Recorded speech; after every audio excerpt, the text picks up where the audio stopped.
day 21 of becoming the first American woman to row solo from California to Hawaii. I'm tucked in this like little corner because it's kind of windy out. Today has been many things. So I rode until like 4 a.m. last night after one of my night shifts, and then I went in to take a little break. I usually sleep for like 2.5 hours, and my alarm went off around like 6:30, and I was getting dressed, and as I was like putting my pants on, I must have just fallen asleep again, because the next thing I know, I woke up at like 8:30 to like a really big wave hitting the side of the boat, and I was really disoriented about it, and I realized I must have fallen asleep again, and I had floated more south than I wanted to. It wasn't a huge deal, but it was definitely something that I didn't want to have happened. And so I got on the deck and I just started rowing and rowing, and I was not letting myself kind of just have a mistake.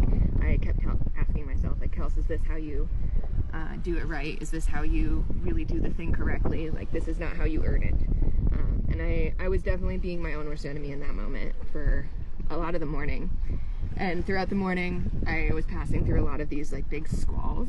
So a squall is like a mini storm with pretty high wind and some rain. So it would be pouring rain, and then it'd be really sunny, and then it would pour rain again. And I just went through like 3 or 4 of these really big squalls, and as I was going through this, I was just floundering in the weather because the wind would shift direction, and I would just then I'd be rowing against the wind, or the wind would be beam on. So it's just, I was kind of going really slow and just kind of struggling all morning. And the whole time I was just beating myself up for sleeping in, because I had told myself I wasn't ever gonna take more than like a 2.5 hour break, because that's not how you make the thing happen. And I realized after a little while that was just not productive thinking. And this is exactly what ocean rowing is just being not in control of your situation all of the time.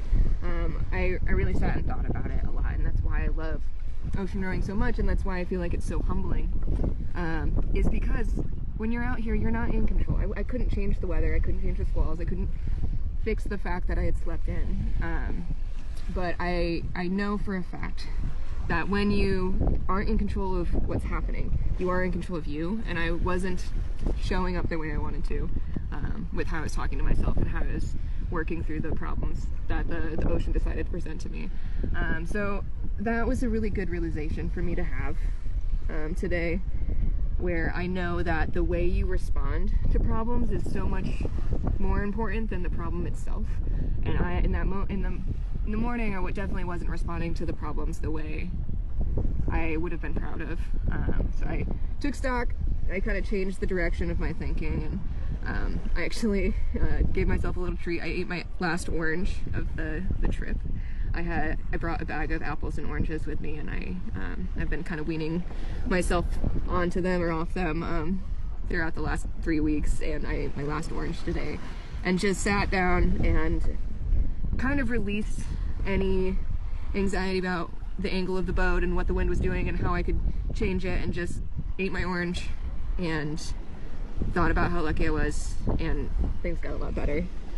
And the squalls have passed, so the weather is kind of a little bit easier right now, and it's just so funny how much your mindset can affect your entire day and what it does for you and how you interact with your experience. Because now, after I've just stopped holding so tightly to trying to be in control of what was happening, I feel a lot better. And it's always a good reminder to tell yourself none of this is in your control except for how you respond to it. And that was a really good reminder for me today.